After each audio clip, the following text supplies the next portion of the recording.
Eh bien salut tout le monde, c'est Youssef et bienvenue dans une nouvelle vidéo.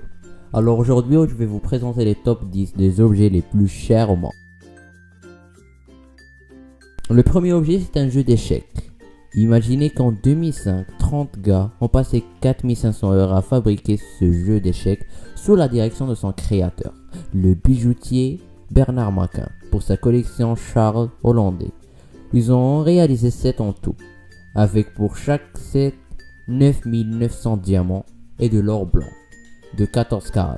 Le prix de ce jeu d'échecs est de 546 000 euros. 9e place pour une robe, c'est l'un des vêtements les plus chers de l'histoire du cinéma. Cette parfaite petite robe noire a été imaginée par Hubert de Givenchy spécialement pour Audrey Hepburn. Il a très souvent créé les vêtements de l'actrice. À la scène comme à la ville, et une profonde amitié les liait toutes les deux. Ceci dit, la robe la plus iconique d'Hollywood est probablement celle qu'on a portée pour trotter sur les grilles d'aération du métro new-yorkais. Vendue 4,2 millions d'euros aux enchères, son prix d'origine est de 847 000 euros. La 8e place pour une autre robe. Alors voilà l'irrésistible Marilyn. Avec cette robe couleur chair qui selon la légende a été cousue directement sur elle et sous laquelle elle ne portait rien pour qu'aucune marque de sous-vêtements ne vienne gâcher la finesse du tissu. La blonde la plus célèbre de la planète est ensuite arrivée à la bourre et légèrement pompette pour susurrer à bout du souffle un mémorable Happy Birthday, Mr. President, à son amant.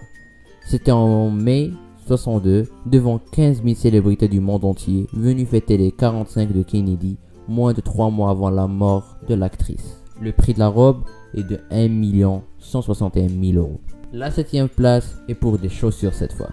Allô, bonjour, voilà je suis beau, riche et célèbre. Je voudrais la paire de chaussures la plus chère du monde, genre avec des diamants. Une idée? C'est à peu près ce que dut dire Nick Cannon à Jason Archben, bijouterie de Beverly Hills.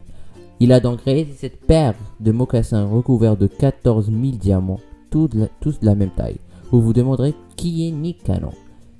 C'est un chanteur de rap qui restera peut-être dans l'histoire grâce à ses pompes flambeurs ou à son ex-femme Mariah Carey, mais probablement pas grâce à sa musique. Le prix des chaussures est de 1 832 000 euros. La 6e place est pour une épée. Si vous êtes petit nerveux, brun et teigneux, vous pouvez être au choix, candidat à une présidentielle française ou bien empereur d'origine corse. Dans ce cas, l'accessoire indispensable est une épée et tant qu'à faire, celle de Napoléon himself, avec laquelle il a bouté les Autrichiens hors d'Italie lors de la bataille de Marengo en 1800. Sa forme incurvée en faisant une excellente arme à décapiter. Elle peut vous être utile aussi si vous êtes une grande blonde habillée d'une combinaison de cuir jaune comme une déesse avec quelques ennemis jurés à éliminer. Le prix de l'épée est de 4 800 000 euros. 5e place pour un timbre poste. Oui, c'est fou.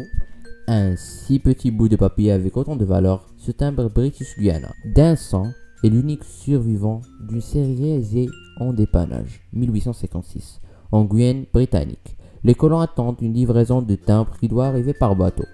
Après des semaines de retard, et ne voyant toujours rien venir, le chef de la poste demande aux imprimeurs du journal local de lui sortir une série de timbres en urgence. Tous ces timbres sont signés à la main pour éviter une éventuelle contrefaçon. Celui-ci a été retrouvé en 1873 en Guyane par un petit écossais de 12 ans, dans les lettres appartenant à son oncle. Comme il n'était référence nulle part, il l'a revendu pour quelques shillings seulement à un collectionneur du coin. Le prix de ce timbre est de 8 700 000 euros. Alors, la 4e place est pour un iPhone. Force est de constater que le grand truc des gens riches, c'est de coller des diamants partout. Donc pour aller avec le lit, les chaussures et le jeu d'échecs, voici la customisation ultra sobre d'un iPhone 5 d'Apple, le Black Diamond.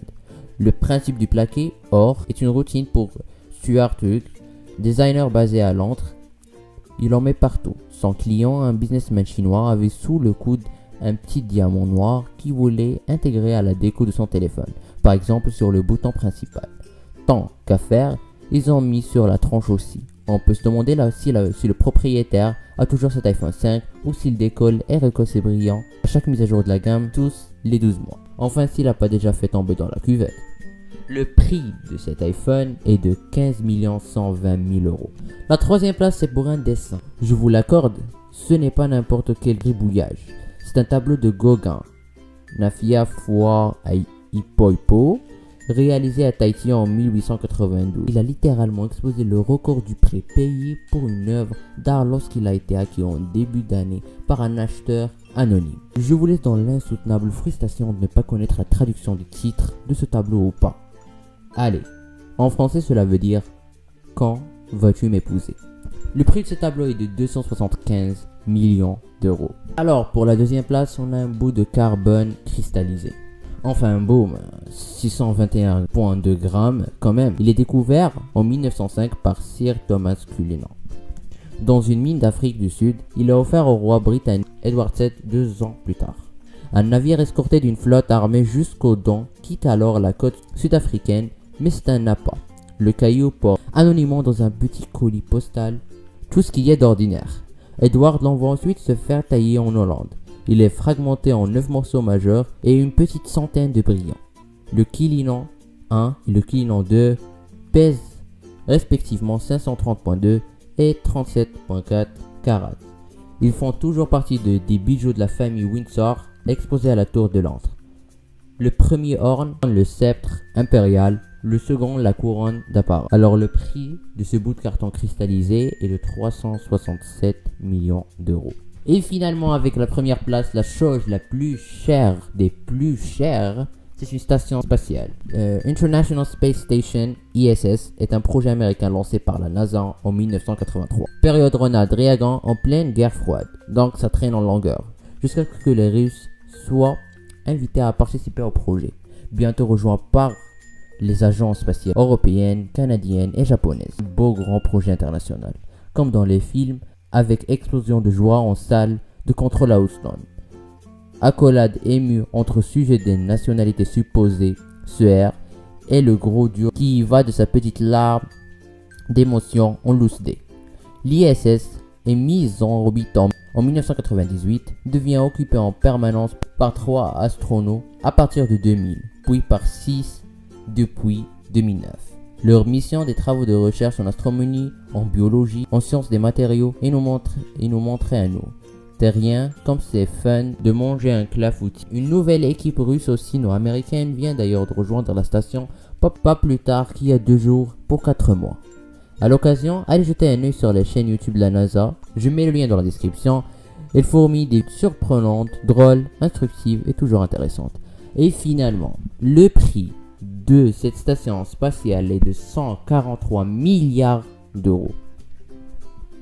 Alors j'espère que vous avez aimé la vidéo d'aujourd'hui. Si vous avez aimé cette vidéo, n'hésitez pas à lâcher un pouce en l'air, à partager la vidéo avec vos amis, laissez un petit commentaire si vous avez des questions ou si vous voulez que je continue à faire ce type de vidéo. En tout cas, n'hésitez pas à me suivre sur Snapchat, Instagram, Twitter et Facebook.